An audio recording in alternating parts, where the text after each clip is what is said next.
Hello students, आज हम देखने वाले हैं breathing and exchange of gases का मोस्ट इंपॉर्टेंट क्वेश्चंस जो कि नीट में पूछ जाते हैं। तो चलिए शुरू करते हैं। तो ये फर्स्ट क्वेश्चन है, about 1500 ml of air left in lungs is called. जो 1500 ml एयर जो लंग्स में रहता है उस लेफ्ट इज कॉल्ड, मतलब क्या बोलते हैं। तो फर्स्ट ऑप्शन हो गया tidal volume, second inspiratory reserve volume, third है रेसिडुअल वॉल्यूम, फोर्थ है वाइटल कैपेसिटी। तो इसका ऑप्शन नंबर थर्ड हो जाएगा रेसिडुअल वॉल्यूम, क्योंकि फर्स्ट जो होता है टाइडल वॉल्यूम 500 होता है, इंस्पायरेटरी रिजर्व वॉल्यूम होता है 3000 ml, रेसिडुअल होता है 1200 ml और वाइटल होता है 4600 में। तो 1200 ml जो रेसिडुअल का होता है वो 1500 के मतलब लगभग में होता है, इसीलिए इसको बोलते हैं 1500 ml is left.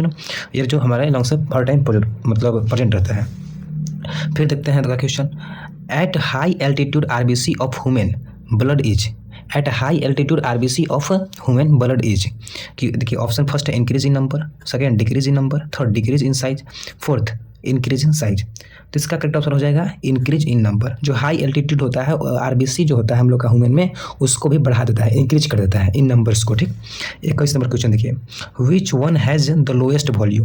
Which one has मतलब इनमें से कौन सा उसका लोएस्ट वैल्यू है। ठीक, तो first tidal volume, second vital capacity, third inspiratory reserve volume, fourth expiratory reserve volume. तो इसका करेक्ट आंसर हो जाएगा फर्स्ट टाइडल वॉल्यूम, क्योंकि टाइडल वॉल्यूम का होता है 500 ml और सेकेंड वाइटल का होता है 4600 और इंस्पायरेटरी का होता है 3000 और एक्सपायरेटरी का होता है 1100 ml। तो सबसे कम किसका होता है, तो टाइडल वॉल्यूम का। ये क्वेश्चन डायरेक्टली नीट पूछा गया है और इसको आप लोग ध्यान रखिएगा। ठीक, 22 नंबर क्वेश्चन क्या है, volume of air.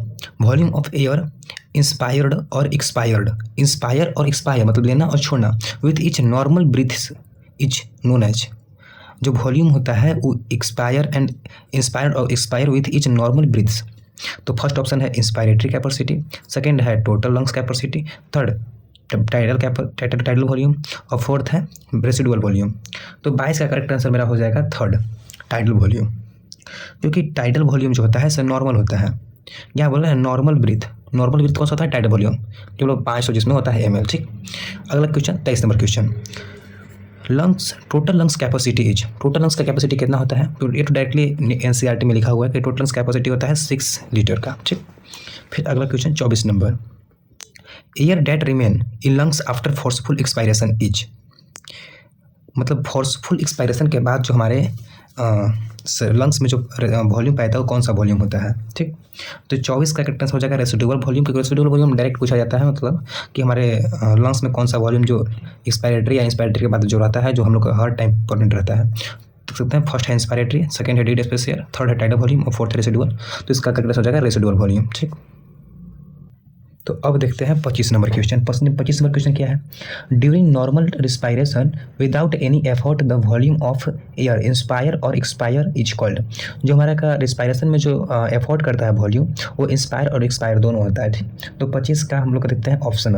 Option tidal volume, second है रिजर्व वॉल्यूम, थर्ड है रेसिडुअल वॉल्यूम, फोर्थ है नन ऑफ दिस। तो इसका करेक्ट आंसर कौन सा हो जाएगा, तो इसका करेक्ट आंसर हो जाएगा टाइडल वॉल्यूम, जो कि नॉर्मल ब्रीदिंग होता है, सिंपल ब्रीदिंग होता है। ठीक, तो बोल रहा है effort and effort during the normal respiration. Normal देखो यहाँ पे नॉर्मल, ठीक ना, पीछे देखे थे एक और क्वेश्चन जिसमें नॉर्मल था। फिर 22 क्वेश्चन देखते हैं, 26 क्वेश्चन। 26 क्या है, total lungs capacity is. Total lungs capacity is क्या क्या होता है टोटल लंग्स कैपेसिटी में।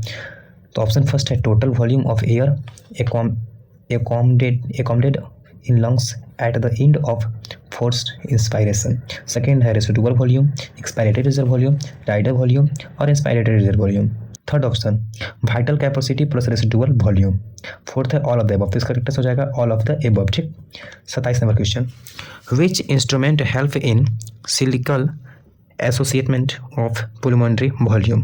पुलमोनरी वॉल्यूम में कौन सा इंस्ट्रूमेंट हम लोग का मतलब एक तरह से मापने का बोले तो वॉल्यूम को जो मापता है उसको क्या बोलते हैं। ठीक, तो सैप्रोगोमैनोमीटर, सेकेंड है स्टेथोस्कोप, थर्ड है स्पायरोमीटर, फोर्थ है इलेक्ट्रोकार्डियोग्राफ। तो इसका करेक्ट हो जाएगा स्पायरोमीटर। ठीक, स्पायरोमीटर जो वॉल्यूम को हम लोग का क्या बोलते हैं उसको मापने का काम करता है एक तरह से।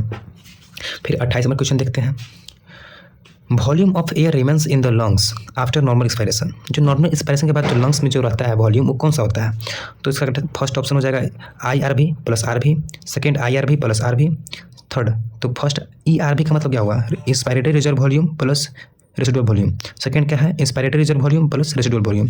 थर्ड क्या है, residual volume plus inspiratory reserve volume और एक्सपायरेटरी रिजर्व वॉल्यूम। और फोर्थ एफवी, मतलब क्या, फाइब्रस वॉल्यूम इसको बोल सकते हैं। मतलब ये एक तरह से फ्रिक्शनल या मतलब ऐसा ए बी से कुछ होता नहीं है जनरली, लेकिन ऐसे वॉल्यूम्स को बोल सकते हैं नॉर्मली, ठीक ना। तो इसका करेक्ट हो जाएगा ई आर भी प्लस आर, मतलब एक्सपायरेटरी रिजर्व वॉल्यूम और रेसिडुअल वॉल्यूम, ठीक।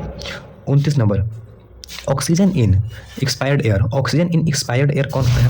फर्स्ट ऑप्शन 10%, सेकंड 16%, थर्ड 19% और फोर्थ 4%। तो इसका करेक्ट आंसर हो जाएगा 4%।